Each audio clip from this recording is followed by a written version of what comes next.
મિર્ચી morning. દૂધીના thepla, મેથીના ઢેબરા, વડા, પૂરી, લાડવા, ચેવડો, પાત્રા, ભરેલા ભીંડા, કંકોડાનું શાક, ખીર, ફરસાણ, મિષ્ટાન આ બધું હવે નથી બનતું.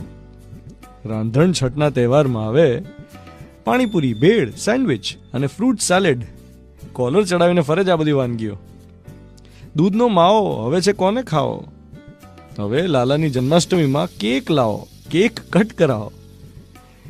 એકચ્યુઅલી જોઈને જ પેટ ભરાઈ જાય એટલી બધી વાનગીઓ બનતી એક જમાનામાં છઠ ઉપર. તમે જુઓ, દુનિયાનો દરેક તહેવાર એમાં ભૂખ ફોકસમાં હોય છે. પહેલા ભૂખ્યા રહેવાનું, ને પછી ઉપવાસ તોડવાનો, ને પછી અન્નને આદર આપવાનો, રિસ્પેક્ટ ટુ ધ ફૂડ, ભોજનને ઉજવવાનું, ભરપેટ ખાવાનું. શ્રાવણ મહિનાનો ઉપવાસ હોય, અધિક માસ પુરુષોત્તમ માસનો ઉપવાસ હોય, પર્યુષણની 28 હોય, રમજાનના ઉપવાસ હોય, રોજા હોય. આ બધામાં એવું નથી કે માત્ર જીભના ચટાકાને કંટ્રોલમાં રાખવાના છે. ખાલી અન્ન અને જળનો નિષેધ છે એવું નહીં. જીભ દ્વારા થતા ખોટા કામ ઉપર કંટ્રોલ લાવવાનો છે. એટલે કે કડવી વાણી બોલવાની નહીં. પછી રમજાન હોય કે પર્યુષણ હોય કે સાતમ આઠમ હોય, નિંદા અને ટીકાથી દૂર રહેવાનું. જીભને ભોજન અને વાણી બંનેનો ઉપવાસ કરાવવાનો એ પર્પઝ છે. પણ આપણે ક્યાં અટકી જઈએ છીએ? ફરાળમાં અથવા અન્નકૂટમાં અથવા કોઈ ક્રિયામાં, કોઈ વિધિમાં. એનાથી આગળ વિચારતા જ નથી. એનાથી બિયોન્ડ આપણું માઇન્ડ જોઈ જ નથી શકતું.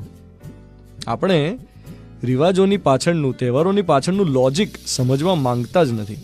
અને એટલે જ ઉત્તરાયણમાં સાંજ બની જાય છે દિવાળી, ફટાકડા ફૂટે છે. એટલે જ રક્ષાબંધનમાં ગિફ્ટનું ઇમ્પોર્ટન્સ 100 ગણું વધી ગયું છે. એટલે જ નવરાત્રિમાં નોઇઝ વધારે ને પોઈઝ ઓછો હોય છે. એટલે જ વર્ષો પહેલા બેઠા ગરબાની જે મજા હતી, હવે ડીજે ગરબામાં ક્યાં? મેળામાંથી ખરીદેલા નાનકડા રમકડાની, ટકટકિયાની, ફરકડીની જે મજા હતી એ પબજીમાં ક્યાં? સાહેબ, આ પાઉંભાજી ફ્લેવર્ડ ને મેગી ફ્લેવર્ડ ખાખરામાં એ મજા નથી જે ઘરના સાદા શક્કરપારામાં હતી. 1000 રૂપિયાની ફેન્સી મીઠાઈમાં એ મજા નથી જે ઘરની સુખડીમાં હતી.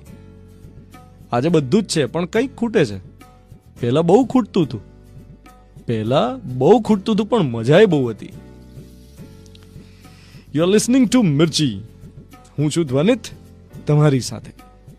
Good morning my dear.